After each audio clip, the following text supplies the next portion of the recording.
वालेकुम viewers, welcome to exploring पढ़ना। तो आज का हमारा डिस्कशन का टॉपिक है डिवीजन ज़ैंथोफाइट। ठीक है, तो बीएससी फर्स्ट ईयर का बहुत इंपॉर्टेंट ये टॉपिक है। इससे पहले हम क्लोरोफाइट और कैरोफाइट की डिटेल डिस्कशन देख चुके हैं। आज हमारे डिस्कशन का टॉपिक है डिवीजन ज़ैंथोफाइट। ठीक है, तो वन बाय वन जो है हम इसका जो है जनरल कैरेक्टर्स, इसका हैबिटेट, सेल स्ट्रक्चर, पिगमेंटेशन, ठीक है, और सेक्सुअल और एसेक्सुअल रिप्रोडक्शन इसके अंदर जो होता है, ठीक है, प्रोसेसेस जो होते हैं सेक्सुअल और एसेक्सुअल रिप्रोडक्शन के, वो वन बाय वन हम इसमें क्या करेंगे, स्टडी करेंगे, इसका कॉन्सेप्ट लेंगे और उसके बाद ये कुछ जनरलाइज नोट्स हैं इसके ज़ैंथोफाइटा के, आप देख सकते हैं कुछ इंपॉर्टेंट नोट्स हैं इसके, तो मैं आपके साथ शेयर कर दूंगी इस लेक्चर के एंड पे। ठीक है, इस नोट्स को मैं रीड आउट भी कर दूंगी और जो वर्ड्स हैं इसके अंदर वो भी मैं आपको बहुत अच्छे तरीके से समझा दूंगी। इससे पहले हम इसका कॉन्सेप्ट देखते हैं यहाँ पे कि एक्चुअली डिवीजन ज़ैंथोफाइटा है क्या। हम बात करें डिवीजन ज़ैंथोफाइटा की, इसको हम जो है वो हेट्रोकोंटा भी कहते हैं। Division xanthophyta is also called as the heterokontae. ठीक है, इसको हेट्रोकोंटा भी कहा जाता है, इसको हम हेट्रोकोंटा भी कहते हैं। ठीक है ना, तो हेट्रोकोंटा के अलावा इसको हम क्या कहते हैं, येलो ग्रीन अलगा भी कहते हैं। It is also called as the yellow green alga. तो हेट्रोकोंटा कहने का रीज़न क्या है, क्योंकि इसके अंदर जो फ्लैजला पाया जाता है वो हेट्रोकोंट टाइप का फ्लैजला होता है। हेट्रोकोंट हमने पहले भी स्टडी किया था जब मैंने आपको जनरल कैरेक्टरिस्टिक्स समझाए थे इसके अलगा के, तो उसके अंदर मैंने बताया था कि हेट्रोकोंट टाइप का फ्लैजला वो होता है जिसमें फ्लैजला होते हैं दोनों डिफरेंट टाइप के होते हैं। एक फ्लैजला जो होता है, दो फ्लैजला होंगे, एक होगा हेरी, ठीक है, जिसकी सरफेस हेरी होती है, और एक स्मूथ सरफेस वाला फ्लैजला होता है। तो ये दो फ्लैजला एट अ टाइम जब होते हैं तो इसको हम हेट्रोकोंट कंडीशन कहते हैं। और ऐसे जो है अलगा जिनके अंदर ये हेट्रोकोंट फ्लैज टाइप का फ्लैजला पाया जाता है, ठीक है, फ्लैजलेशन हेट्रोकोंट होती है, उन अलगा को हम हेट्रोकोंटा कहते हैं। इनके अंदर येलो ग्रीन पिगमेंट जो होता है जिसको हम कहते हैं ज़ैंथोफिल, वो डोमिनेंट होता है। और इस ज़ैंथोफिल जो कि येलो ग्रीन पिगमेंट है, इसकी डोमिनेंसी की वजह से इसका कलर येलो ग्रीन होता है और इसका नाम भी येलो ग्रीन अलगा पड़ गया इसकी वजह से। ठीक है, तो इस यूनिक पिगमेंटेशन की वजह से इसको येलो और फ्रेश ग्रीन अपीयरेंस दी जाती है। ठीक है ना, क्लियर। अच्छा, उसके बाद हम बात करते हैं इसके जनरल कैरेक्टरिस्टिक्स की।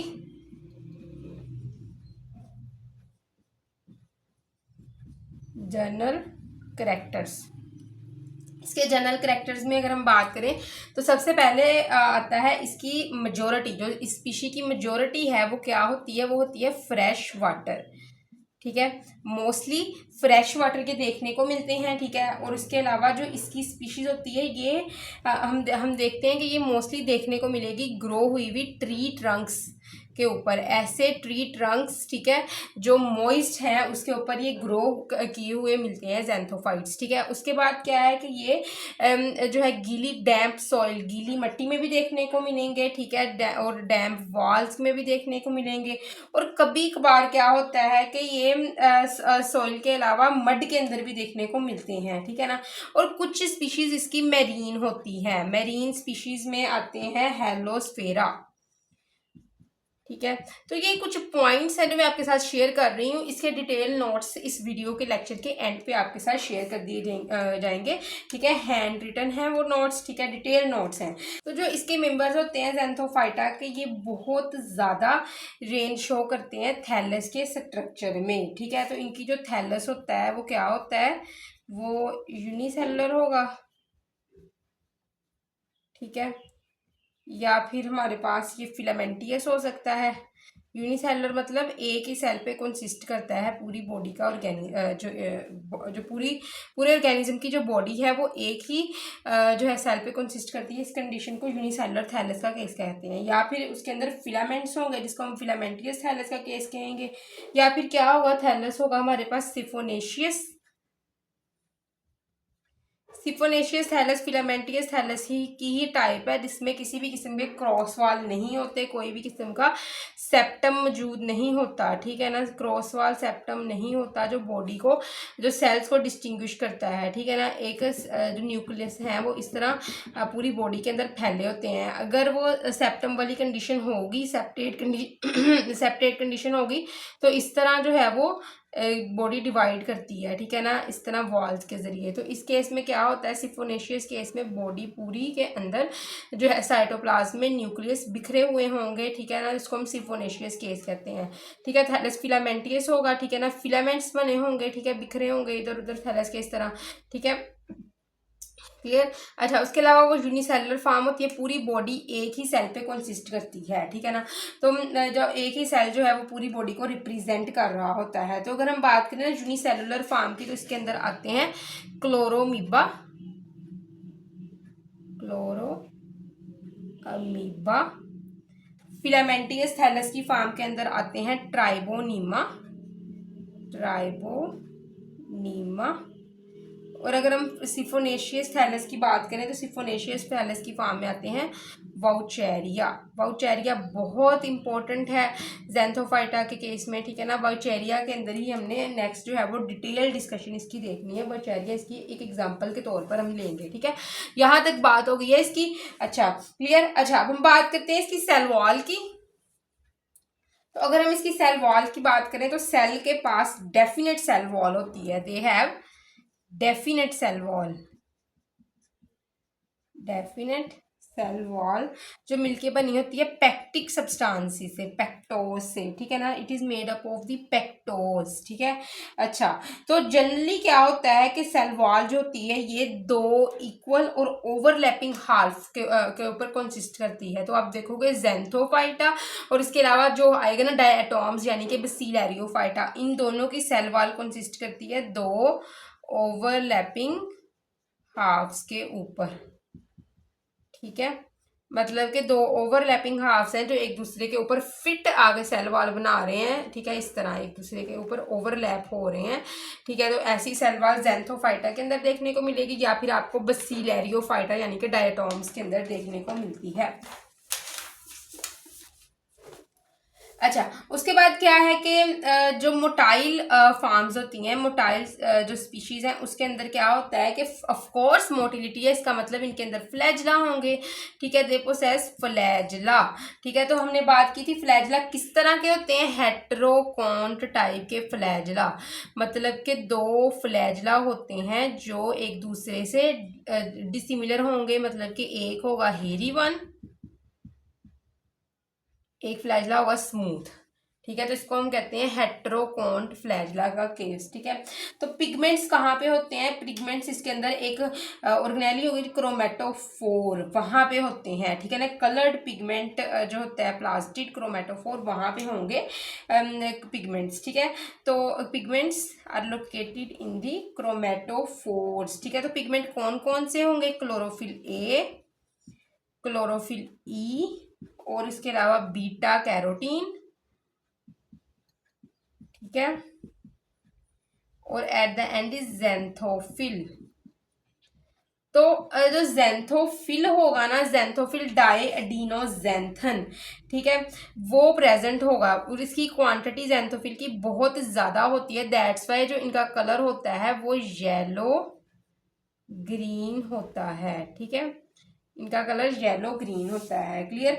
इनके अंदर पायरेनॉइड्स टोटली एब्सेंट होते हैं,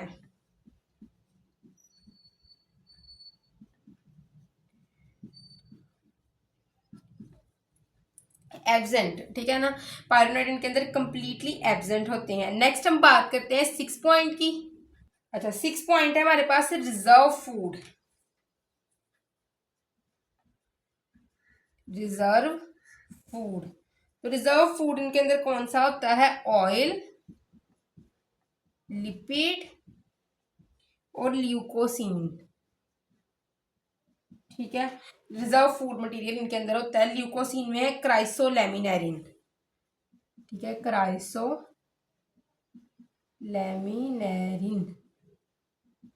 क्लियर। अच्छा, उसके बाद हम बात करते हैं इसके 7 पॉइंट की। 7 पॉइंट में वो बात करता है कि इनके अंदर ना जो सेल होते हैं ना, ठीक है, मोस्टली जनरा के पास उनके पास यूनिन्यूक्लिएट होंगे और कोई कोई ऐसे होंगे जिनके पास क्या होंगे, यूनिन्यूक्लिएट, सॉरी मैंने यूनिसेलुलर लिख दिया, यूनिन्यूक्लिएट, ठीक है, मतलब एक ही न्यूक्लियस पे कंसिस्ट करते हैं सेल, लेकिन otherwise mostly multi nucleate case भी देखा जाता है, ठीक है। अच्छा, तो अगर हम इनके अंदर बात करें रिप्रोडक्शन की, तो रिप्रोडक्शन ये कैसी शो करते हैं, तो ये वेजिटेटिव रिप्रोडक्शन भी शो करते हैं और एसेक्सुअल रिप्रोडक्शन भी शो करते हैं, ठीक है। They show both vegetative as well as asexual reproduction. लेकिन कुछ जनरा के अंदर ये दोनों तो शो होती हैं, मोस्टली ये होती है, लेकिन कुछ के अंदर क्या होता है, सेक्सुअल रिप्रोडक्शन भी देखने को मिलती है, ठीक है ना। तो एसेक्सुअल रिप्रोडक्शन किस तरह होगी, बाय जूस्पोर फॉर्मेशन, एप्लेनोस्पोर्स और काइनीड्स, ठीक है। और सेक्सुअल रिप्रोडक्शन बहुत रेयर होती है, ठीक है, और मेनली ये आइसोगैमस टाइप की होती है, ठीक है ना। मोस्टली ये क्या होती है, आइसोगैमस, और अन्य आइसोगैमी इसके अंदर काफ़ी रेयर होती है, लेकिन ओगैमस टाइप की जस्ट सेक्सुअल रिप्रोडक्शन देखने को मिलेगी वाउचेरिया के अंदर। तो वही हम इसकी सेक्सुअल रिप्रोडक्शन की एग्जाम्पल में यहाँ पे देखेंगे, ठीक है। तो ये तो मैंने कुछ जनरल कैरेक्टर्स की तब बात की जब आपको ये शॉर्ट के तौर पर आएगा, लेकिन अगर आपको ये लॉन्ग में आ जाता है तो कुछ कैरेक्टर्स हैं जो मैं यहाँ पे एलेबोरेट करके आपको डिस्क्राइब करूंगी, ठीक है। हैबिटेट है इसकी, सेल वाला, थोड़ा मैं इसकी डिटेल डिस्कशन यहाँ पे आपको प्रोवाइड कर दूंगी। उसके बाद हम इसके अंदर सेक्सुअल और एसेक्सुअल रिप्रोडक्शन देखेंगे।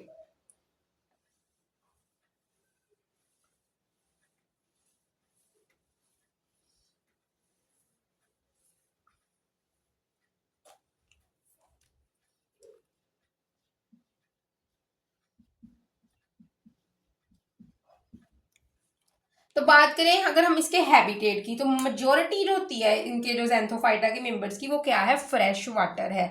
वो कहता है कि मेजोरिटी तो इनकी होगी फ्रेश वाटर, लेकिन कुछ जो है वो ग्रो करते हैं मेरीन वाटर में। सम जो होंगे वो ग्रो करेंगे इन, मेजोरिटी क्या है फ्रेश वाटर की, लेकिन कुछ ग्रो करेंगे कहाँ पे, मेरीन वाटर में, मेरीन हैबिटेट कुछ शो करेंगे, जिसकी बेस्ट एग्जांपल आपके पास हेलोस्फेरा, ठीक है, मैं पहले भी बात कर चुकी हूँ। अच्छा, उसके बाद वो कहते हैं कि कुछ जो होते हैं ना ये प्लांकटोन, मतलब के फ्रीली मूव करते हुए पानी में नजर आएंगे, प्लांकटोनिक होंगे नेचर में, ठीक है।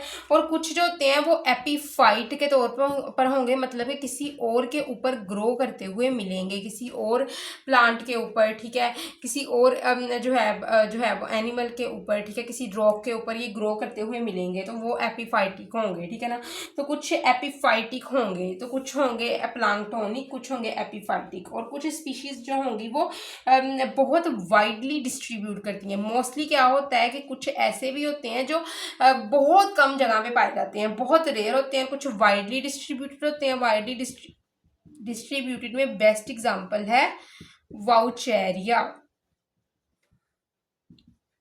ठीक है। दैट्स वाई हम वाउचेरिया की डिटेल डिस्कशन नेक्स्ट देखते हैं। अच्छा, उसके बाद हम बात करते हैं इसके थैलस की, रेंज ऑफ थैलस। इसके थैलस की रेंज क्या है, तो प्लांट बॉडी जो होगी इसकी वो कैसी होगी, there plant body is unicellular and motile form, जिसके अंदर आता है क्लोरोमोनास, ठीक है। और एक होती है इसकी पाल्मिडोलॉइड, ठीक है, पाल्मिडोलॉइड केस है। पाल्मिडोलॉइड वो होता है केस जिसमें कॉलोनीज एक दूसरे के साथ जेलेटिन के साथ अटैच होती हैं, ठीक है ना। पाल्मिडोलॉइड केस में क्या होता है, कॉलोनीज आर जेलेटिनाइज्ड, जेलेटिन के साथ एक दूसरे के साथ चिपकी होती हैं, इसको हम पाल्मोलॉइड केस कहते हैं। पाल्मोलॉइड केस कभी कभी क्या होता है, नॉन मोटाइल होता है, और कभी कभी इसकी स्विमिंग फेस भी देखने को मिलती है। ठीक है, स्विमिंग फेस, तो स्विमिंग फेस इसकी कौन सी होती है, क्लोरोसेकस।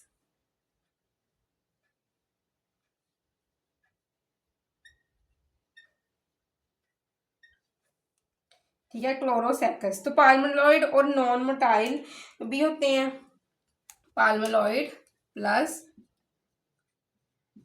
नॉन मोटाइल होंगे।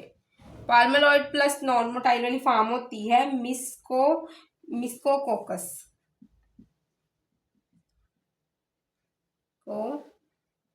कोकस। ठीक है, मिस्कोकोकस होती है पाल्मोलॉइड plus non motile form.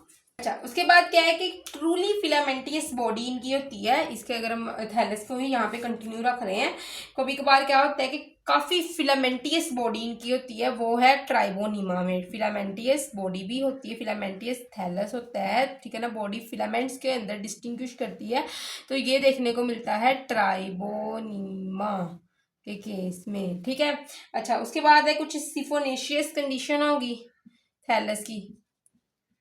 सिफोनेशियस thallus कौन सा होता है, मल्टी न्यूक्लिएट कोनोसिटी। ठीक है, जिसके अंदर सेप्टम नहीं होते हैं, बॉडी जो है वो क्रॉस वाल से लहदा नहीं होती है। ठीक है ना, मल्टी न्यूक्लिएट ये केस होता है। ठीक है, तो ये क्या होता है, ये सिफोनेशियस कंडीशन होती है। इसके अंदर क्या होता है, कोनोसिटिक थलाई इसको कहते हैं। ठीक है, कोनोसिटिक थलाई कहेंगे। तो ये देखने को मिलता है बोट्राइडियम में।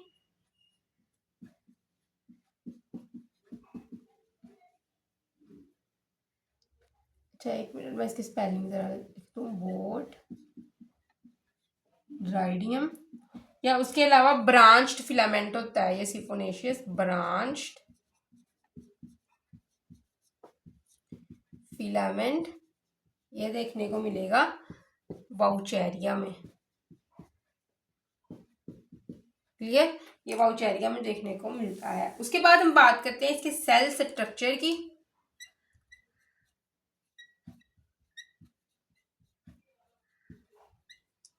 तो सेल स्ट्रक्चर की अगर हम बात करें तो सेल स्ट्रक्चर जो होता है मोस्टली यूकैरियोटिक होता है।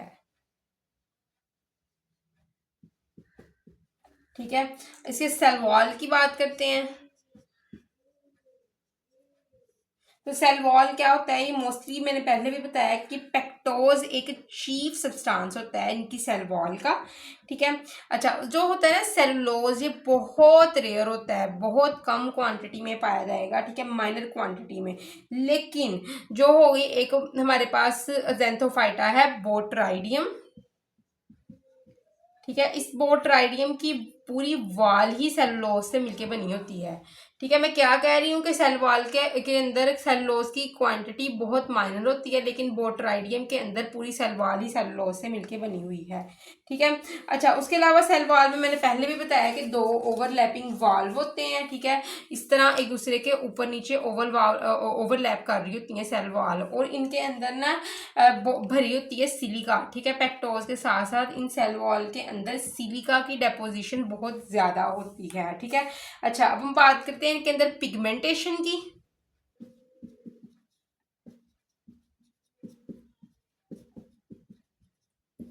पिगमेंटेशन की अगर हम बात करें ना, तो सेल के अंदर ना काफी डिस्कॉइड शेप क्रोमेटोफोर देखने को मिलते हैं।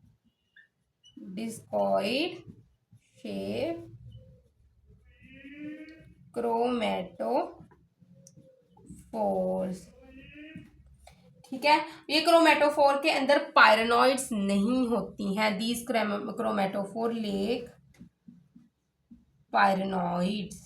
ठीक है, इनके अंदर पायरेनॉइड्स नहीं होंगी। लेकिन अगर ये पायरेनॉइड प्रेजेंट भी होती हैं ना, तो ये पायरेनॉइड बिल्कुल ही नेकेड होती हैं। ठीक है, और इनके अंदर किसी भी किस्म का फूड की स्टोरेज नहीं होगी। ठीक है, clear, they do not serve, अगर if pyrenoids are present then they are naked and they do not serve for the storage of the food material. ठीक है, अच्छा, क्लियर। इसके बाद हम बात करते हैं इनके अंदर क्लोरोफिल ए होगी, क्लोरोफिल ई होगी और ज़ैंथोफिल क्लोरोफिल होगी, ठीक है। अच्छा, उसके अलावा इसके अंदर ना क्लोरोफिल बी, ये बड़ा इंपॉर्टेंट पॉइंट है, क्लोरोफिल बी इनके अंदर टोटली एब्सेंट होगी, टोटली एब्सेंट। क्लियर, ठीक है। अच्छा, अब हम बात करते हैं इनके अंदर फ्लैजला की, कि फ्लैजला इनके अंदर किस तरह के देखने को मिलते हैं।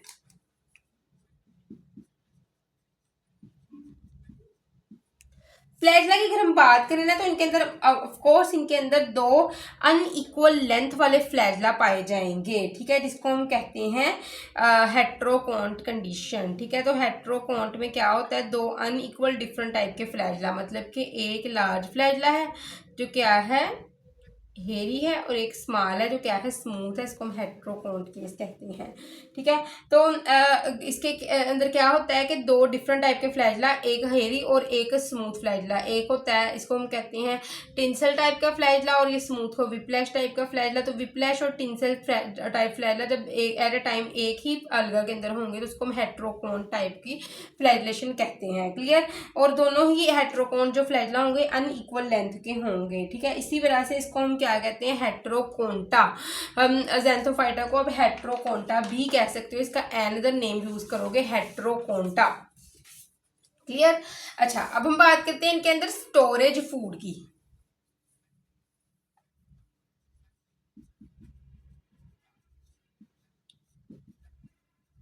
तो स्टोरेज फूड इसके अंदर कौन सी होगी, क्रिसोलेमिनेरन, क्रिसोलेमिनेरियन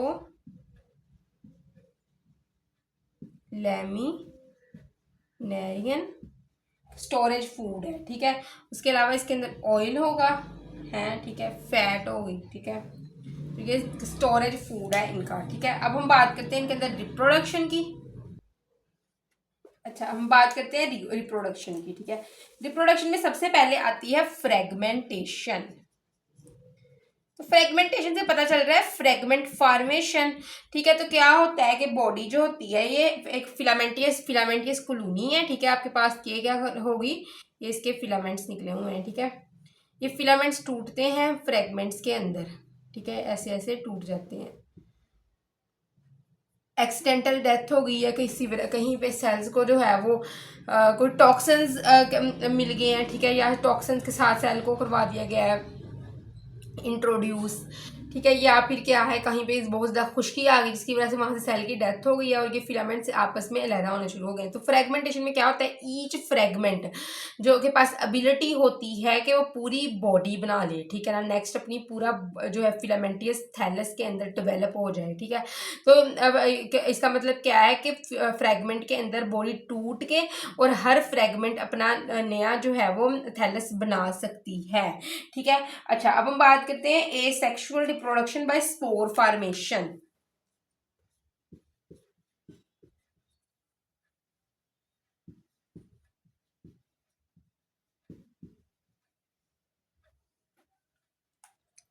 तो इसके अंदर बनते हैं जूस्पोर, ठीक है, एप्लेनोस्पोर्स, हिप्नोस्पोर्स,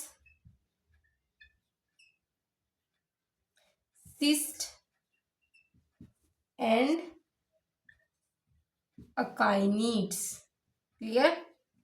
तो थोड़ा हम देख लें जूस्पोर, एप्लेनोस्पोर, हिप्नोस्पोर क्या होते हैं। अगर हम बात करें इसकी जू स्पोर की, ठीक है, जू स्पोर, जू मतलब क्या है, एनिमल की तरह की चीज, तरह एनिमल मोटाइल होंगे, ये स्पोर भी मोटाइल होंगे, that's why we called its animal like because these are also motile just like the animals, ठीक है। तो इसके अंदर क्या होगी, ये मोटाइल फॉर्म होगी, और ज़ैंथोफाइटा के केस में हमें पता है ये बाई फ्लैजलेटेड होंगी, और इनके फ्लैजला कौन से होंगे, हेट्रोकोन टाइप के फ्लैजला होंगे, ठीक है। मोटाइल फार्म है, इक्वेटिक फार्म है, ठीक है, तो इसके स्पोर्स मोटाइल हैं। क्लियर। अच्छा, ये स्पोर थोड़ी थिन वाल वाले होते हैं। क्यों होते हैं थिन वाल वाले, क्योंकि ये हमारे पास फेवरेबल कंडीशन में जो होते हैं वो प्रोड्यूस होते हैं, तो इनकी थिक वाल करने की कोई ज़रूरत नहीं होती है, ठीक है। क्लियर। अच्छा, अब हम बात करते हैं सेकंड ए प्लेनोस्पोर की। ए प्लेनोस्पोर कौन से होते हैं, जो फ्लैजला डेवलप नहीं कर पाते क्योंकि इनकी बॉडी के ऊपर बहुत ज़्यादा थिक वाल होती है। क्यों होती है thick wall, because they are produced in unfavourable condition, condition, तो अनफेवरेबल कंडीशन के होने में प्रोड्यूस होते हैं, उनकी बॉडी के ऊपर थिक वाल होती है, they are failed to develop flagella, there is no flagellation in a planospore, ठीक है। तो एक ही जगह पर टिके रहते हैं और जब भी फेवरेबल कंडीशन आती है तो ए प्लेनोस्पोर नेक्स्ट क्या करते हैं, ये ग्रो कर जाते हैं, जर्मिनेट कर जाते हैं। अच्छा, हिप्नोस्पोर क्या है कि ए प्लेनोस्पोर के अंदर जब बहुत ज़्यादा रिजर्व फूड रखा जाता है ताकि उसको फेवरेबल कंडीशन आने पे यूज़ किया जाए, और इसकी वाल भी थिक हो रहती है, एक्सट्रीमली थिक वाल, ठीक है। तो इसको हम हिप्नोस्पोर का नाम दे देते हैं, ठीक है। अच्छा, उसके बाद क्या होता है कि जो हिप्नोस्पोर होते हैं ना, ये दोबारा जर्मिनेट कर जाते हैं जूस्पोर के अंदर, ठीक है, डिवाइड हो जाते हैं, ठीक है, और फिर ये जूस्पोर दोबारा नया प्लांट बना देगा, ठीक है, क्लियर, ठीक है। सिस्ट क्या है, सिस्ट एक थिक वाल्ड स्ट्रक्चर है जो क्या होती है, जो अपने ऊपर बहुत ज़्यादा थिक वाल डेवलप कर लेती है ताकि अनफेवरेबल कंडीशन को पास आउट कर सके। अकाइनीड्स क्या है, अकाइनीड्स भी हमारे पास थिक वाल रिसोर्स है जो कहाँ पे मौजूद होते हैं, जो एक फिलामेंट के अंदर मौजूद होते हैं, सेल्स होते हैं ये, ठीक है। तो अगर हम बात करें इसकी ज़ैंथोफाइटा के केस में, तो हम बात करते हैं कि इसके अंदर ना एसेक्सुअल रिप्रोडक्शन सारे स्पोर की फार्मेशन से बनती है, ठीक है। चीफ जो मेथड है ना इसके अंदर वो जू स्पोर की फार्मेशन का है, जो कि फेवरेबल कंडीशन में फार्मेशन करवाई जाती है। ए प्लानोस्पोर तब बनेंगे जब अनफेवरेबल कंडीशन होगी, ठीक है। और ए प्लानोस्पोर जो होते हैं या तो ये डायरेक्टली जर्मिनेट कर जाएंगे ज़ैंथोफाइटा के अंदर, या फिर ये जो है डेवलप करेंगे जूस्पोर में, और फिर ये जूस्पोर नेक्स्ट जो है वो नया प्लांट बना देगा, ठीक है। अकाइनीट क्या है, अकाइनीट हमारे पास है मौजूद वेजिटेटिव सेल्स, ठीक है, जो कि बहुत ज्यादा फूड रिजर्व रखता है और ये अनफेवरेबल कंडीशन में प्रोड्यूस होता है। अच्छा, यहाँ तक हमने बात कर ली इसकी अकाइनीट की, प्रोस्पोर, प्लानोस्पोर, जूस्पोर की। हम बात करते हैं प्रोसेस ऑफ जूस्पोर फॉर्मेशन।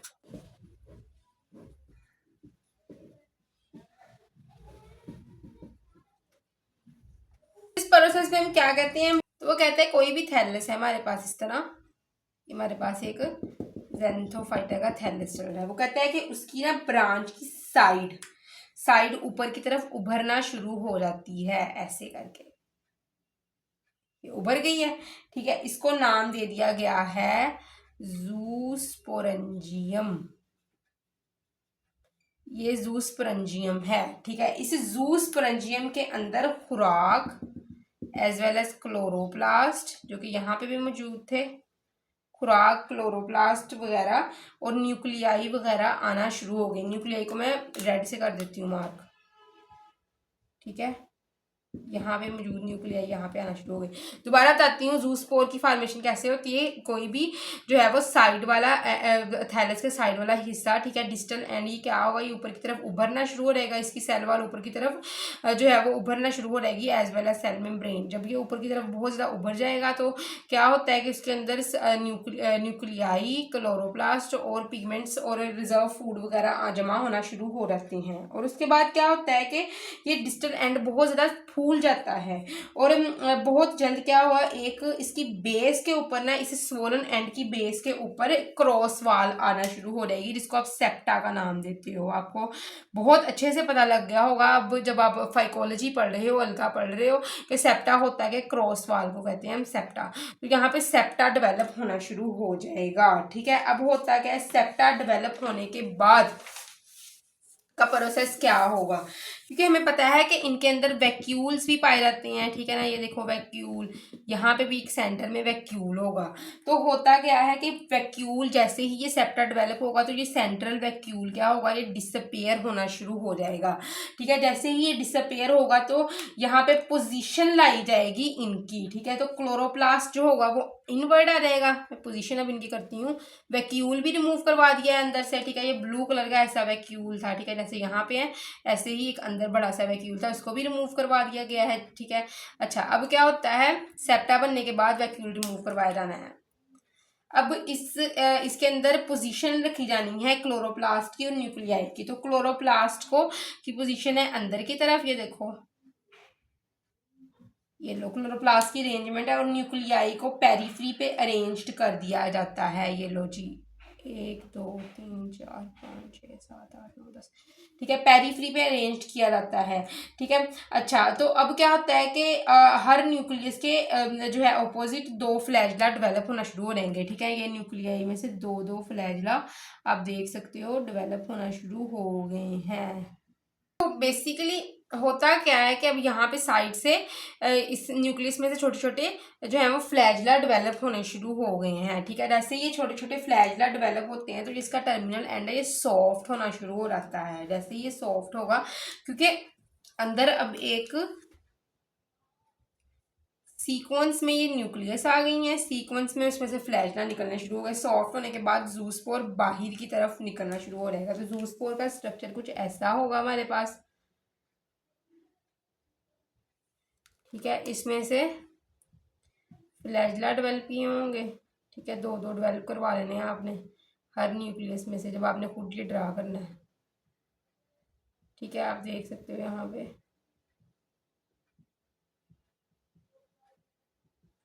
ठीक है। तो इसको हम नाम दे देते हैं जूस्पोर का, ठीक है। तो ये जूस्पोर आया कहाँ से, जूस्पर्जियम से। अब ये क्योंकि फ्लैजलेटेड है, बायोफ्लैजलेटेड है, तो क्या होगा, ये फ्रीली मूव यहाँ पे कर सकता है, इधर उधर स्विम कर सकता है। और ये अबाउट 15 to 20 मिनट्स तक ये स्विम करता है उधर उधर। उसके बाद ये सेटल कर जाता है सबस्ट्रेट के ऊपर। जैसे ही सबस्ट्रेट के ऊपर सेटल करेगा तो क्या होगा, ये पहले तो ये अपने इर्द गिर्द थिक वॉल डेवलप कर लेगा सबस्ट्रेट के ऊपर सेटल होने के बाद, ठीक है। और फिर थोड़ी देर बाद ये जर्मिनेट करके 2 से 3 ट्यूबुलर स्ट्रक्चर डेवलप करता है। इस तरह ये ट्यूब्स अपने में से निकाल लेता है, ठीक है। और ट्यूब निकालने के बाद ये इसके अंदर वैसे की वैसे न्यूक्लियाई हैं, ठीक है। तो ये एक पूरा थैलस डेवलप कर लेता है, ठीक है। इससे एक थैलस बन जाता है। क्लियर, यहाँ तक होगी है इसकी बात। अब हम बात करते हैं इसके अंदर सेक्सुअल रिप्रोडक्शन की। तो हम बात करते हैं यहाँ पे सेक्सुअल रिप्रोडक्शन की। तो सेक्सुअल रिप्रोडक्शन इनके अंदर काफ़ी रेयर होती है और ये मोस्टली बस देखने को मिलती है बोट्राइडियम, ट्राइबोनीमा और वाउचेरिया के अंदर। तो अभी हम बात करते हैं जो सेक्सुअल रिप्रोडक्शन वाउचेरिया में होती है। तो वाउचेरिया कैसी सेक्सुअल रिप्रोडक्शन शो करता है, ओगेमस टाइप की, ठीक है।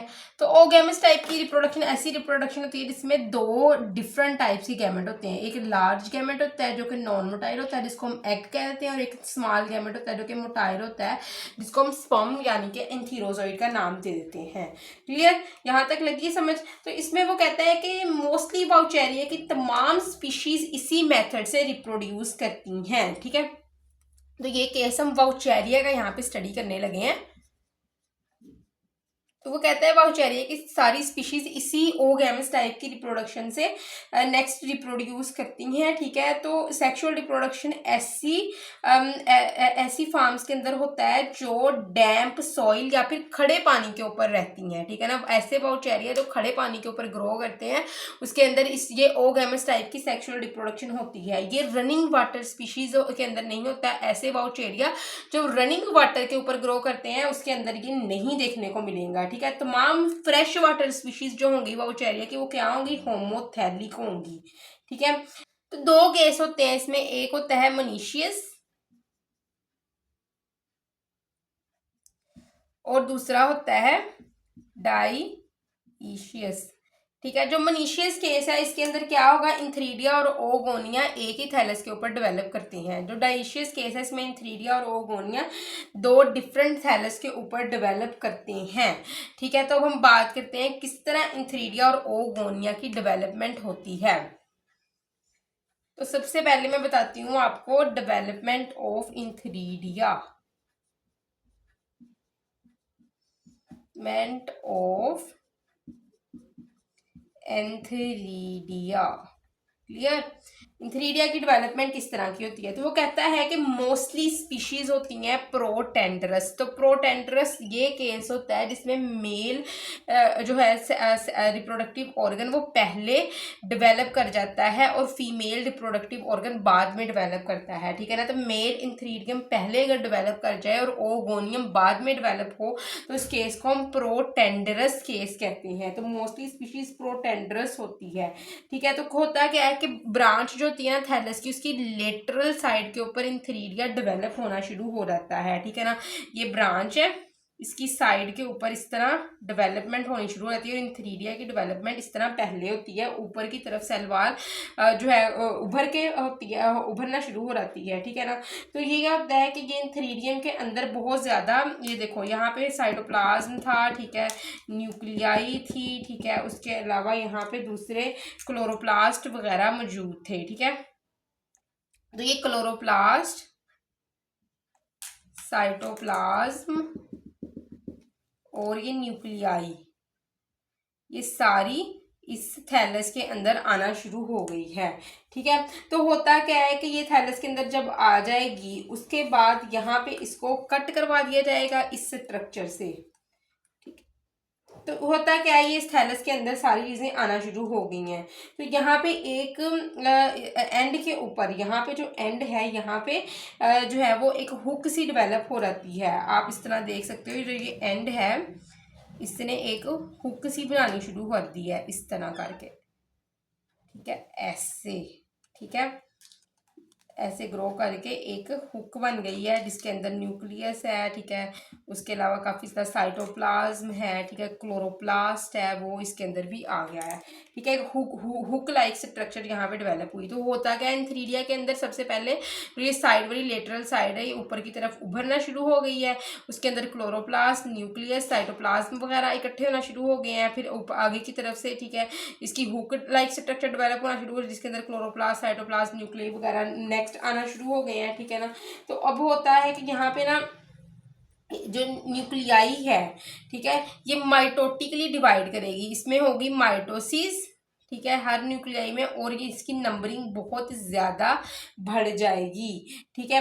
जब इसकी नंबरिंग बढ़ जाएगी, ये कव्ड हो गया, अब इसकी नंबरिंग भी बढ़ गई, तो हर न्यूक्लियाई के इर्द गिर्द, जिस तरह के ये एक न्यूक्लियाई, इसके इर्द गिर्द साइटोप्लाज्म इकट्ठा होना शुरू हो जाएगा। ये सभी न्यूक्लियाई जो यहाँ पे मौजूद है, इनके इर्द गिर्द क्या होगा, साइटोप्लाज्म ऐसे इकट्ठा शुरू होना हो गया है, ठीक है। जैसे यहाँ पे साइटोप्लाज्म इकट्ठा होना शुरू हो गया, डिपॉजिट होना शुरू हो गया है, तो जैसे ये साइटोप्लाज्म इर्द गिर्द आ गया, तो इसमें से फ्लैजला यहाँ से निकलना शुरू हो जाएगा। तो एक आएगा इसमें टिंसिल टाइप फ्लैजला, ठीक है, हेरी, और एक निकलेगा इसमें से विप्लैश टाइप फ्लैजला। तो इस तरह के दो फ्लैजला इसमें से निकलना शुरू हो जाते हैं, ठीक है। तो इसको हम नाम दे देते हैं, क्योंकि दो फ्लैजला है तो इसको हम बाई फ्लैजलेटेड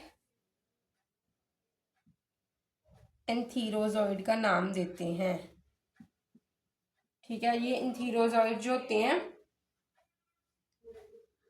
ये इसके अंदर स्विम करते रहते हैं, अंदर साइटोप्लाज्म है, क्लोरोप्लास्ट है, और ये इंथीरोजॉइड के सारे रेड वाले स्ट्रक्चर ऐसे स्ट्रक्चर बना देते हैं, जिसको हम बायोफ्लैजेलेटरी इंथीरोजॉइड का नाम देते हैं। पहले तो ये रेड वाले स्ट्रक्चर क्या थी, ये न्यूक्लियाई थी सिंपल, लेकिन उसके बाद उसके न्यूक्लिया के इर्द गिर्द साइटोप्लाज्म आ गया, और इसमें से फ्लैजला डेवलप होकर निकल के इस तरह का स्ट्रक्चर बन गया है, ठीक है ना।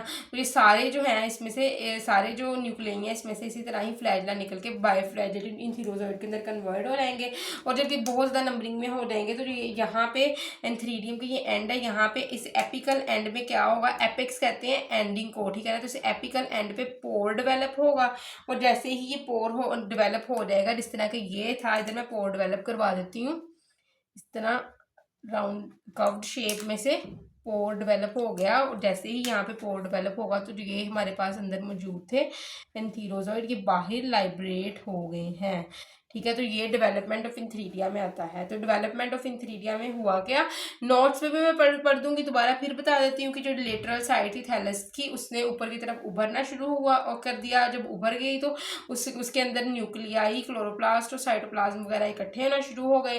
जब काफ़ी क्वांटिटी में इकट्ठे हो गए, तो इसकी जो अपर साइड थी, एपेक्स थी, उसने एक बीक लाइक स्ट्रक्चर इस तरह मुड़ के बना दी, वो मुड़ गई, ठीक है, इस तरह मुड़ गई, हुक लाइक स्ट्रक्चर बना दी।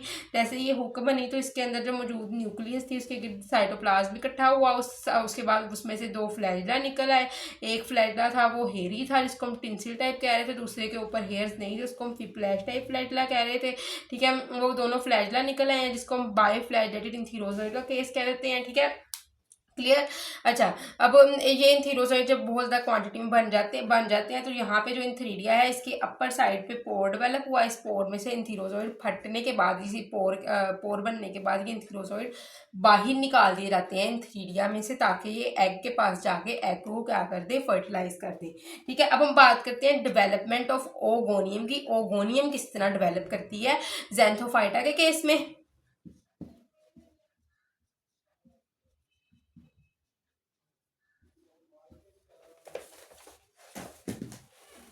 अगर हम बात करें ओगोनियम की डेवलपमेंट की, तो फ्रेश वाटर स्पीशीज क्या होती हैं, होमोथैलिक होती हैं। ये मैंने बात पहले भी बता दी है कि इनके अंदर मेल और फीमेल रिप्रोडक्टिव ऑर्गन एक ही थैलस पे पाए जाते हैं। इस तरह के आप ये देख रहे हो, ये होमोथैलिक केस है, इसको हम मनीशियस केस भी कहते हैं। ठीक है, तो कभी कभार क्या होता है कि ऐसे होमोथैलिक स्पीशी में ओगोनियम जो होता है वो एंथ्रीडियम के पास ही डेवलप होता है, लेकिन कुछ देर के बाद, क्योंकि ये केस प्रोटेंडरस केस है। एंथ्रीडियम पहले डेवलप हो जाना है, ओगोनियम बाद में डेवलप होना है। ठीक है, तो होता क्या है कि डेवलपमेंट जब होती है ओगोनियम की, तो एक कलरलेस मास आता है, जो क्या होता है, मल्टी न्यूक्लिएट।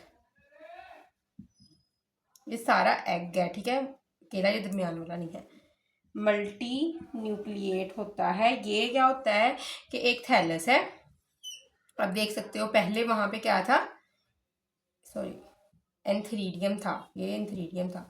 थोड़ी देर बाद क्या डेवलप हो गया, ओगोनियम। ठीक है, पहले एंथ्रीडियम, लेकिन साथ ही डेवलपमेंट हो गई जिस तरह इसमें है ओगोनियम की। तो इस ओगोनियम के अंदर इस कलरलेस मास जो होता है, इस ओगोनियम में इकट्ठा होना शुरू हो गया। साइटोप्लाज्म था, ठीक है, न्यूक्लियाई थी, क्लोरोप्लास्ट थे, ये सारी चीज़ें इसके अंदर इकट्ठा होना शुरू हो गई हैं, और इसको हम नाम दे देते हैं वेंडर प्लाज्म। ठीक है, वेंडर प्लाज्म।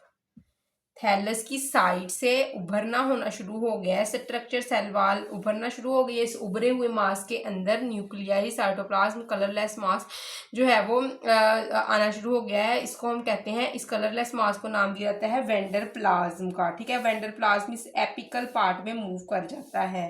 ठीक है, और ओगोनियम की आउट ग्रोथ ग्लोबुलर गोल सी हो जाती है और लार्ज हो जाती है साइज में, और एक यहाँ पे क्रॉस वाल डेवलप होती है इसकी एंडिंग पे। ठीक है, जो कि इसको सेपरेट कर देती है बाकी थैलस से। ठीक है, इस थैलस से इनको सेपरेट करवा दिया जाता है, इस तरह के इसमें भी हुई थी ये डेवलप। ठीक है, और इसमें भी होती है। ठीक है, एंथ्रीडिया और ओगोनिया दोनों के अंदर ही ये बेस के ऊपर एक सेप्टा, एक क्रॉस वाल डेवलप होती है, तो इसको रेस्ट ऑफ द थैलस से क्या कर देती है, सेपरेट करवा देती है। ठीक है, अच्छा, अब क्या होता है कि एक यूनिन्यूक्लिएट एग यहाँ पे बनता है। ठीक है ना, होता क्या है, बाकी सारे न्यूक्लियस क्या कर जाते हैं, डीजनरेट कर जाते हैं, एक ही न्यूक्लियस अंदर रहता है। ठीक है ना, जिसने जो कि बेटर अडाप्टेड है फर्टिलाइजेशन के लिए, तो वो दरमियान में डेवलप कर गया, ये न्यूक्लियस है वो वाला। ठीक है ना, जिसके साथ आके स्पर्म ने फ्यूज करना है, तो एक न्यूक्लियस अंदर होता है। ठीक है, तो इसके अंदर क्या होता है कि इस ओगोनियम के अंदर एक राउंड यूनिन्यूक्लिएट एग डेवलप हो गया। ये सारा क्या है, ये यूनिन्यूक्लिएट एग है, राउंड है। ठीक है, और ये बाहर वाली वाल किसको रिप्रेजेंट कर रही है, ओगोनियम को। ठीक है, इस ओगोनियम के अंदर ये राउंड यूनिन्यूक्लिएट एग डेवलप हो गया है। अब क्या होता है कि यहाँ पे जो इसकी बीक है इस ओगोनियम की, वो थोड़ी सी टूट जाती है, जेलेटिन यहाँ पे प्रोड्यूस होती है, जो कि भेजती है, सिग्नल भेजती है स्पर्म को। ठीक है, ठीक है, ये केमिकल सिग्नल भेजती है, और ये स्पर्म यहाँ पे आके यहाँ पे इंटर हो जाता है। ठीक है, तो ये एपिकल ओपनिंग से स्पर्म निकलता है। ठीक है, ये मैं फर्टिलाइजेशन अब यहाँ पे डिस्क्राइब कर रही हूँ। ठीक है ना, ये ओगोनियम की डेवलपमेंट हमने करवा दी है। ठीक है, जिससे ये एग बन गया, मैंने बताया यूनिन्यूक्लिएट एग यहाँ पे डेवलप हो गया इस ओगोनियम के अंदर। ठीक है, अब क्या होता है, अब फर्टिलाइजेशन में क्या होता है कि यहाँ पे एग जब ये मच्योर हो जाता है ओगोनियम, तो ऊपर वाली सरफेस जो होती है वो टूट के यहाँ पे जेलेटिन रिलीज करती है, जिसको ये जो है वो हमारे पास ही स्पर्म जो इसके पास होता है, करीब ही होता है ज़ैंथोफाइटा के केस में, वर्चेरिया के केस में, वो इसको फॉलो करता है और आके इधर इंटर हो जाता है, ये ओगोनियम को अप्रोच करेगा। ठीक है, और इस ओपनिंग से बहुत ज़्यादा इंथीरोजॉइड इंटर होंगे, लेकिन एक लकी वन ही आके इंथीरोजॉइड एग के साथ फ्यूज करेगा और यहाँ पे बना देगा डिप्लॉयड जाइगोट। ये लो, मैं ब्लैक कलर भी कर देती हूँ, पहले था केला रेड कलर, लेकिन ये स्पर्म का न्यूक्लियस भी ब्लैक कलर का है, तो ये दो तरह का स्ट्रक्चर बन गया, जो कि क्या है, 2n डिप्लॉइड जाइगोट, यहाँ पे बन गया है जाइगोट, ठीक है, डिप्लॉइड जाइगोट यहाँ पे बन गया है, ठीक है, यहाँ पे जाइगोट डेवलप हो गया है, ठीक है। जैसे ही जाइगोट डेवलप होगा तो जाइगोट ने क्या करना है, अपने इर्द गिर्द थिक वॉल मजीद डेवलप कर लेनी है, ठीक है। ये एक क्या था, ये न्यूक्लियस किसका रिप्रेजेंट कर रहा है, हमारे पास एग का, इसके ऊपर ये क्या है, स्पर्म के न्यूक्लियस की रिप्रेजेंटेशन है, ब्लैक कलर, ठीक है। ये जाइगोट बन गया था। अब क्या होता है, इस जाइगोट ने अपने इर्द गिर्द क्या डेवलप करनी है, ब्लू कलर से मैं कर देती हूँ डेवलप, एक थिक वॉल डेवलप कर लेनी है इस जाइगोट ने, ठीक है। अब ये जाइगोट को अब हम नाम दे देते हैं, जब ये मल्टीलेयर्ड वॉल अपने इर्द गिर्द डेवलप कर लेगा, हम इसको नाम दे देते हैं ओस्पोर का, ठीक है। और ये ओस्पोर के बाद बहुत ज़्यादा रिच होते हैं oil reserve, it is very rich in oil reserve. तो ये फर्टिलाइजेशन वाला टॉपिक बहुत अच्छे से समझ लो, ठीक है। दोबारा जो है वो जो है रिवाइज इसको कर लो, क्योंकि मैंने नोट्स में ये नहीं लिखना है, आपने जो समझना है ये फर्टिलाइजेशन का प्रोसेस इसी लेक्चर में से समझना है, ठीक है।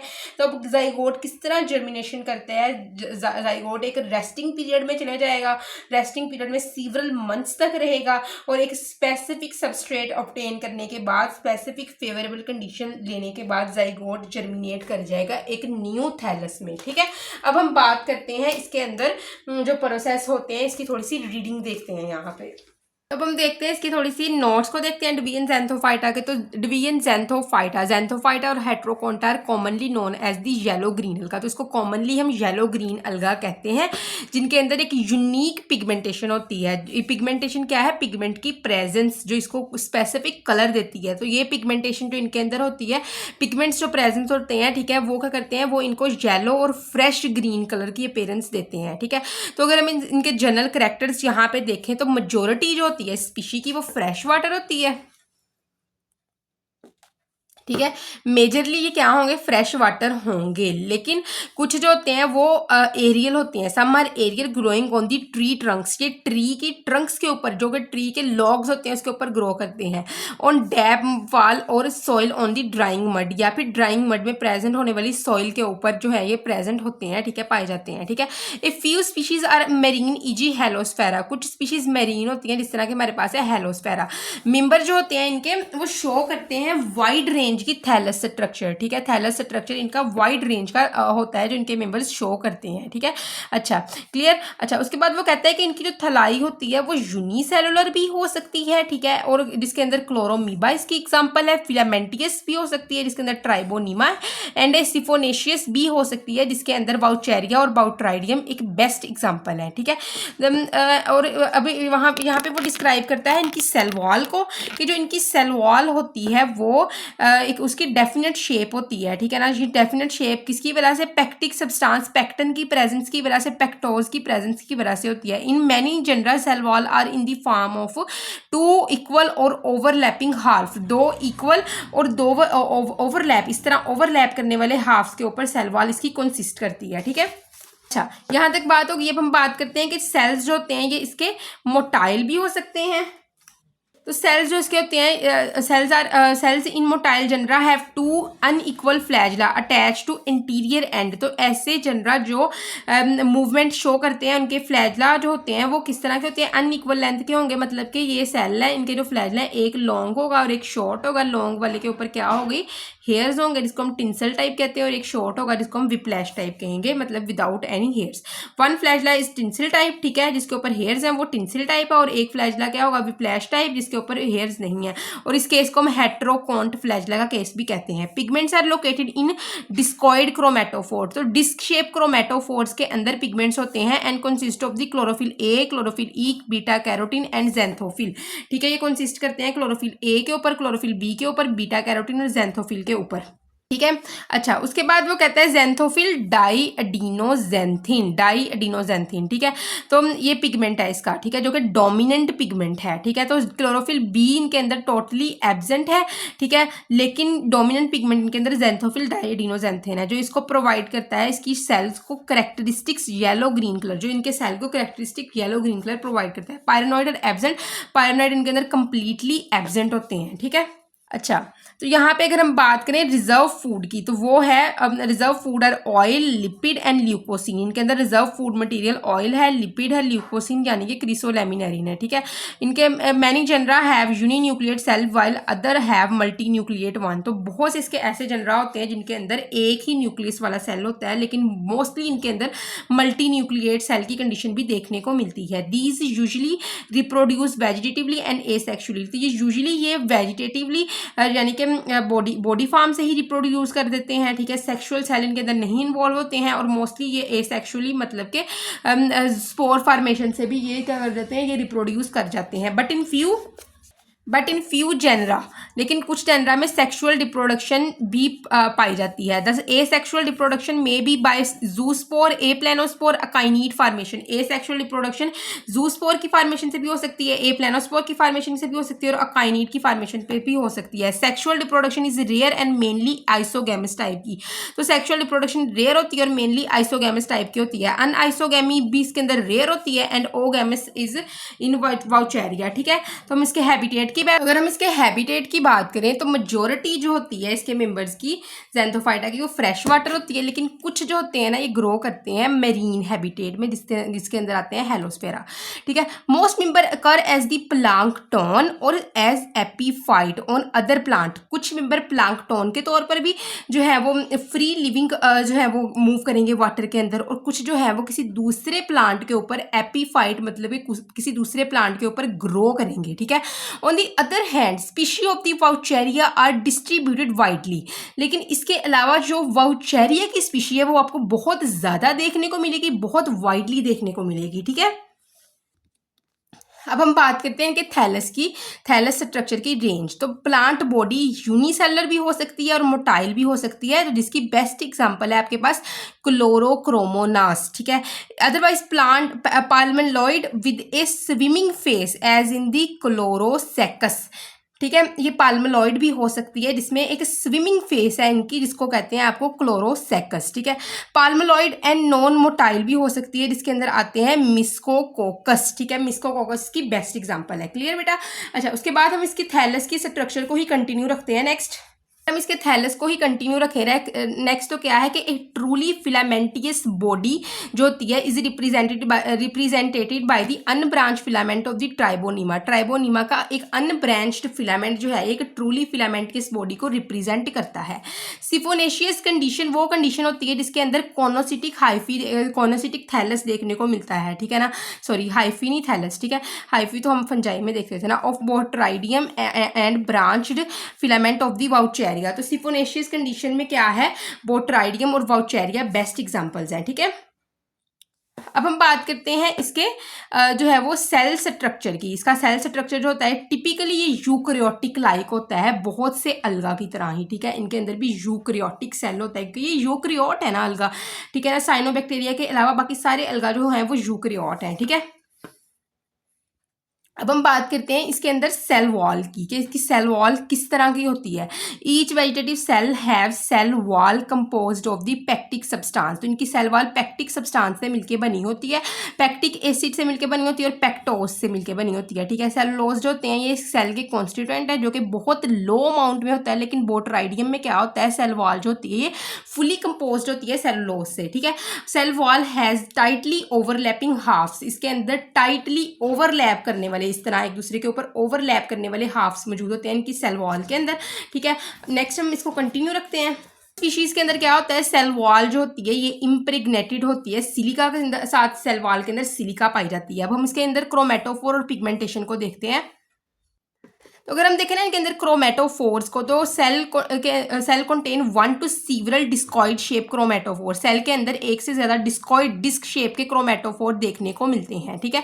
तो क्रोमेटोफोर जो होते हैं इनके अंदर यूजुअली जो होते हैं पायरोनॉइड एब्सेंट होते हैं। क्रोमेटोफोर यूजुअली लेक पायरोनॉइड्स, लेकिन but if present then these pyrenoids are naked and do not secrete serve for the storage of the food. तो अगर प्रेजेंट होंगे तो ये क्रोमेटोफोर क्या करेंगे, ये फूड को स्टोर नहीं होने देंगे, नहीं करेंगे, ठीक है। तो क्लोरोफिल ए और क्लोरोफिल ई इनके अंदर पाई जाती है, ठीक है, जो कि पिगमेंट्स हैं, और क्लोरोफिल बी इनके अंदर टोटली एब्सेंट है। ये बहुत इंपॉर्टेंट एमसीक्यूज है, ठीक है।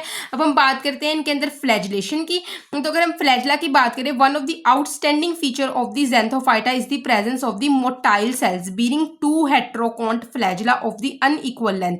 तो कहता है कि इसका सबसे इंपॉर्टेंट जो फीचर है वो इनके अंदर क्या होता है कि इनके सेल के ऊपर दो अनइक्वल लेंथ के फ्लैजिला होंगे, और हेट्रोकॉन्ट का मतलब क्या है कि एक फ्लैजिला होगा हेरी, इसका अनदर नेम है टिंसिल टाइप फ्लैजिला, और एक फ्लैजिला होगा स्मूथ, ठीक है, मतलब इसके ऊपर कोई भी किस्म के हेयर्स नहीं प्रेजेंट होंगे। इसको हम कहते हैं विप्लैश टाइप का फ्लैजिला। तो ये जो फ्लैजिलेशन है इसको हम हेट्रोकॉन टाइप की फ्लैजिलेशन कहते हैं, और ये करेक्टरिस्टिक फीचर है ज़ैंथोफाइट्स का, ठीक है, क्लियर। तो for this reason xanthophyta are also called as the heterokontae. इसी रीजन की वजह से ज़ैंथोफाइटा को अनदर नेम दे दिया गया हेट्रोकोंटा का, ठीक है। तो नेक्स्ट इसी को हम कंटिन्यू रखते हैं।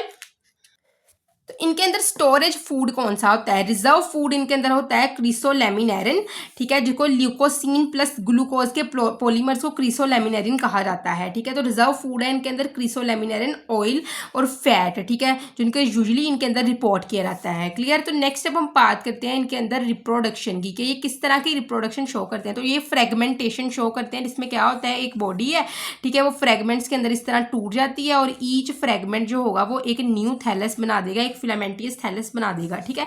नेक्स्ट हम बात करते हैं इसके अंदर ए सेक्शुअल रिप्रोडक्शन की, कि इनके अंदर ए सेक्शुअल रिप्रोडक्शन किस तरह की होती है, ठीक है। तो स्पोर फॉर्मेशन से होती है ए सेक्शुअल रिप्रोडक्शन, ठीक है, ठीक है। तो ए सेक्शुअल रिप्रोडक्शन में क्या होता है कि इनके अंदर स्पोर्स बनते हैं सीवरल काइंड्स के, ठीक है। स्पोर्स कौन से हो सकते हैं? Asexual reproduction take place by the formation of the zoospore, aplanospore, hypnospore, cyst, और इन सम केसेस बाय अकाइनिड्स। तो ये जूस्पोर, ए प्लेनोस्पोर, हिप्नोस्पोर और सिस्ट और काइनिड्स का मैं बहुत अच्छे से समझा चुकी हूँ वीडियो लेक्चर में ही, ठीक है ना। तो अगर आपने लेक्चर नहीं स्किप किया है, ठीक है ना, तो आपको समझ लग जाएगी कि ये स्पोर्स कौन से होते हैं। चीफ मेथड जो होता है ना इनका, ये बायोफ्लैजेलेटेड जूस्पोर की फॉर्मेशन से होता है, ठीक है, जो कि क्या होती है, जो फेवरेबल कंडीशन में बनती है, एक आम कंडीशन में, एक आम माहौल में ये जूस्पोर बना देता है बॉडी, ठीक है। नेक्स्ट वो कहते हैं कि ए प्लेनोस्पोर बनता है जब कंडीशन फेवरेबल नहीं होती है। ए प्लेनोस्पोर जर्मिनेट डायरेक्टली करता है, या फिर ये क्या करता है, ये जूस्पोर बना के नेक्स्ट जर्मिनेशन को कंटिन्यू रखता है, ठीक है। Akinetes are vegetative cells which is formed due to the development of the thicker wall and accumulation of the abundant food material. तो काइनिड तब बनता है जब वॉल थिक होती है और फूड मटीरियल भी काफ़ी ज़्यादा होता है, ठीक है ना, उसके अंदर मौजूद होता है सेल के अंदर, तो उसको हम अकाइनिड का नाम दे देते हैं, ठीक है। तो नेक्स्ट अब हम बात करते हैं स्टेटोस्पोर्स की, ठीक है। तो स्टेटोस्पोर्स क्या होते हैं? ये are produced in some members and consist of two parts of the about equal size which overlap. वही बात, स्टेटोस्पोर क्या होते हैं? ये दो वाल्व्स के साथ मिलकर बनते हैं जो इक्वल साइज के ओवरलैप कर रही होती हैं इस तरह, ठीक है। अब हम बात करते हैं process of zoospore formation की, ठीक है, जू स्पोर की फॉर्मेशन किस तरह होती है, ठीक है बेटा। तो process of zoospore formation में वो कहते हैं any distal branch of the thallus, thallus की कोई भी डिस्टल ब्रांच ये कन्वर्ट हो जाती है जू स्पोरेंजियम के अंदर। Most of the food reserve chloroplast और न्यूक्लियाई जो होते हैं ये एक्युमुलेट हो जाते हैं in distal end of the branch, branch के डिस्टल एंड के ऊपर, ब्रांच की एंडिंग। देखो ये था थैलस, ठीक है, उसके अंदर क्या हुआ, इस तरह बढ़ना शुरू कर गया उसने स्ट्रक्चर ने, और ये जो है ये इसका डिस्टल एंड है इस थैलस का, जिसके अंदर सब्सटेंसेस ने एक्युमुलेट होना शुरू कर दिया। फूड रिजर्व है, क्लोरोप्लास्ट और न्यूक्लियाई ये सब्सटेंसेस जिन्होंने यहाँ पे इकट्ठा होना शुरू कर देना है। मैंने ये बहुत अच्छे से लेक्चर में समझाया है, ठीक है। अच्छा, अब वो कहता है कि डिस्टल एंड जो होते हैं ना कंपेरेटिवली स्वोलन होते हैं। ऑफकोर्स स्वोलो किया हुआ है ना, ऊपर की तरफ ये उभरा हुआ है, फूला हुआ है, सोजिश की तरह वो इसको कह रहा है, ठीक है ना, यहाँ से सूजा हुआ है। तो very soon as septum appear at the base of the swollen end. तो ये स्वोलन एंड है, इसकी बेस के ऊपर क्या होता है, एक क्रॉस वाल आ जाती है, एक सेप्टम आ जाता है, ठीक है ना। तो सेंट्रल वैक्यूल, ठीक है, यहाँ से कंटिन्यू रखो आप, डिसअपियर हो जाता है, और न्यूक्लियाई और क्लोरोप्लास्ट का रिजर्व फूड मटेरियल जो होता है ये क्या करते हैं, ये अपनी पोजीशन ले लेते हैं, ठीक है ना। सेंट्रल वैक्यूल जो होगा इसके अंदर, ये वाला यहाँ पे जो सेंटर में वैक्यूल होगा इसने खत्म हो जाना है, ठीक है, और यहाँ पे न्यूक्लियर और क्लोरोप्लास्ट ने अपनी अपनी पोजीशन ले लेनी है। ये मैंने लेक्चर में बहुत अच्छे से बताया है। तो क्या होता है, क्लोरोप्लास्ट जो होता है अंदर की तरफ शिफ्ट होना शुरू हो जाता है, और न्यूक्लियाई जो होती हैं वो दीवार के साथ जो पेरीफ्री हैं वहाँ पे आनी शुरू हो जाती हैं, ठीक है। तो यहाँ पे क्या होता है, अपोजिट टू ईच न्यूक्लियस यहाँ पे फ्लैजिला डेवलप होना शुरू हो जाते हैं। तो टर्मिनल पोर्शन जो होता है जूस्पोरेंजियम का, ये सॉफ्ट होना शुरू हो जाता है, और वहाँ पे एक छोटा सा पोर डेवलप हो जाता है, ठीक है।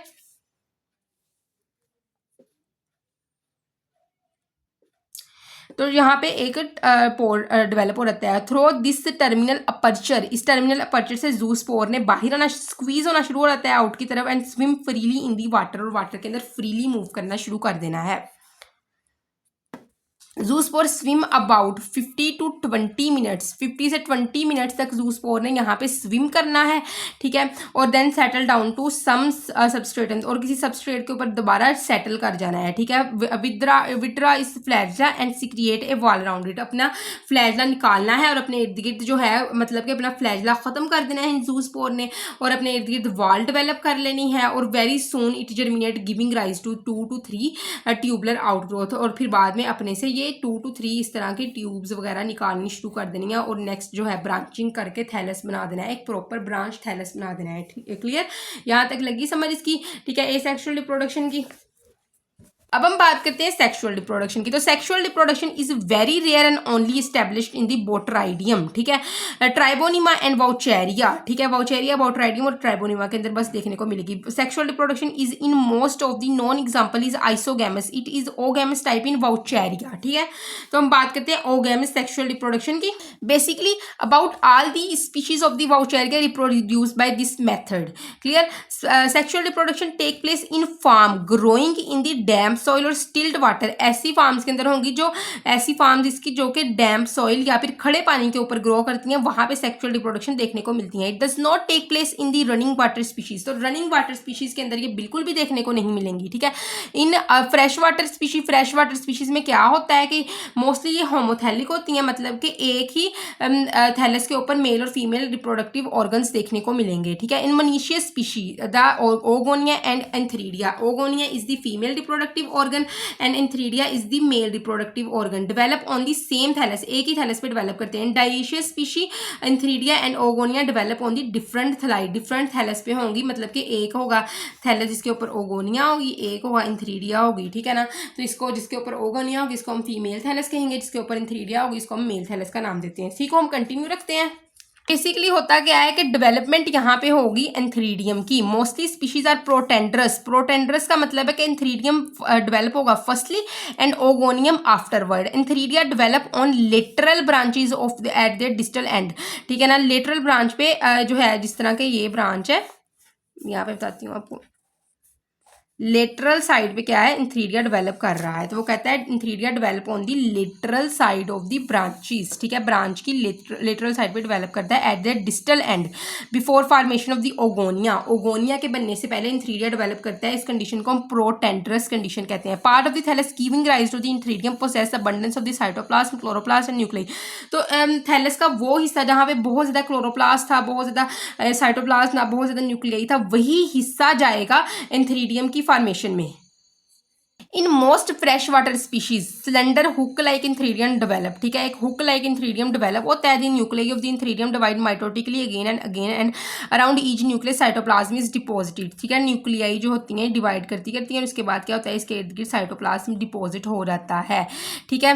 क्लियर, ऐसी ईच सच मेटामॉर्फोसिस इन ए बाइफ्लैजेलेटेड एंथीरोजॉइड। तो जब साइटोप्लाज्म इर्द गिर्द आ जाता है, न्यूक्लियाई भी होती है, तो इसके अंदर में से जो है वो फ्लैजला निकलने शुरू हो जाते हैं, ठीक है। एक होगा हमारे पास टिंसिल टाइप का, ठीक है, हेरी, और एक स्मूथ होगा। इस कंडीशन को हम कहते हैं कि हमारे पास आ गया है biflagellated antherozoid. These antherozoid are liberated through the apical opening of the antheridium. तो एंथ्रीडियम जो डेवलप हुआ था ना, यहाँ पे देखो इसकी एपिकल ओपनिंग कहाँ पे बनेगी, ये एपेक्स पे, ठीक है ना। एपेक्स कहते हैं अपर पोर्शन को। तो यहाँ पे इस ओपनिंग से क्या होगा, ये एंथीरोजॉइड को लाइब्रेट करवा दिया जाएगा। अब क्लियर, हम बात करते हैं डेवलपमेंट ऑफ ओगोनिया की।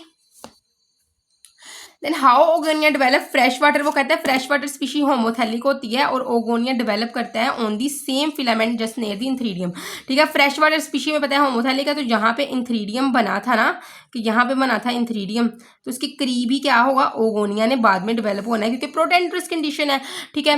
तो at the same time development of the oogonium take place, a small mass of the colourless multinucleate cytoplasm is accumulated in the thallus just near the antheridium. Antheridium के अंदर एक करीब करीब एक मल्टीन्यूक्लिएट मास को develop हो जाता है। This colourless mass of the cytoplasm is called as the wanderplasm. तो इसको वेंडरप्लाज्म का नाम दे देते हैं। The wanderplasm moving the apical part of the oogonium.